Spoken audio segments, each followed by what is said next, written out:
निवडून दिलं तर आपल्यावरती अशी वेळ येईल की खाण्यासाठी सुद्धा आपल्याला नसेल. विचार करा 70 वर्षामध्ये जेवढं काही काँग्रेसने केलं होतं त्याच्यापेक्षा 5 ते 10 वर्ष 9 वर्षामध्ये पूर्णपणे यांनी असं लुटलेलं आहे भारताला की भारताला सळगीपण केलेलं आहे. तुम्ही बघू शकता अदानी जिथं कुठेही नव्हता तो अदानी आजच्या डेटला एवढा श्रीमंत बनलेला आहे. कोणाचा पैसा आहे हा? आपण गोष्टीला विचार करायला पाहिजे. आपल्यासारख्या गरीबाला साधं कर्ज जर काढायचं झालं तर एक साधं फुटी कवडी भेटत नाही आपल्याला बँकेतून.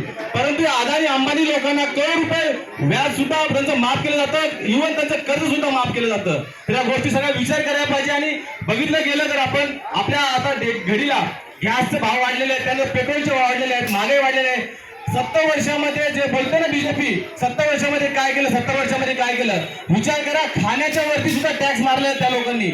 या 70 वर्षामध्ये असं कधीच घडलं नाही की खाण्याच्या गोष्टीवरती सुद्धा टॅक्स या लोकांनी मारलेला. म्हणजे गरीब जनतेला पूर्णपणे मारून टाकायचं आणि जे काही श्रीमंत आहेत, जे काही धनाढ्य लोक आहेत त्या लोकांचे कर्ज माफ करायचे, त्यांचा फक्त विचार करायचा.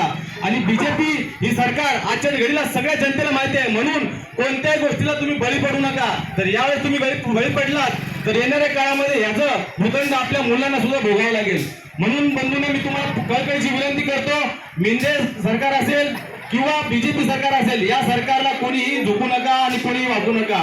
येणार का हा उद्धव बाळासाहेब ठाकरे पक्षाचा असेल. कारण मी का बोलतोय, मी स्वतः क्वालिटाईटमध्ये का बोलतोय, कारण उद्धव साहेबांचं जर तुम्ही काम बघितलं कोरोना काळामध्ये पूर्ण भारतामधून नंबर 1 चे मुख्यमंत्री होते. ज्या काळामध्ये अक्षरशः तो योगी बोलतो ना तिकडे, योगीच्या इथे लाशा आपले जे शव होते ना पाण्यामध्ये असे तरंगत होते.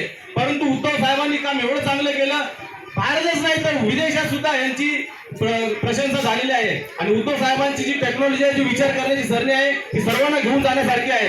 ना हिंदू, ना मुसलमान, ना शीख, ना ईसाई, जो कोणी भारतामध्ये, जो कोणी महाराष्ट्रामध्ये राहतोय तो फक्त भारतीय आहे हा विचार करूनच त्यांनी इंडिया या त्यांच्या नवीन पक्षाला आता जे काही नाव दिलेलं आहे इंडिया त्यामुळे दिलेलं आहे. बंधूंनो, अजून पण मान्यवर आहेत, त्यांचा सुद्धा विचार आपल्याला ऐकायचा आहे. बंधूंनो, थांबतो, तुमची रजा घेतो. जय भीम, जय महाराष्ट्र. आणि मला बोलण्याची संधी दिली त्याबद्दल आभार.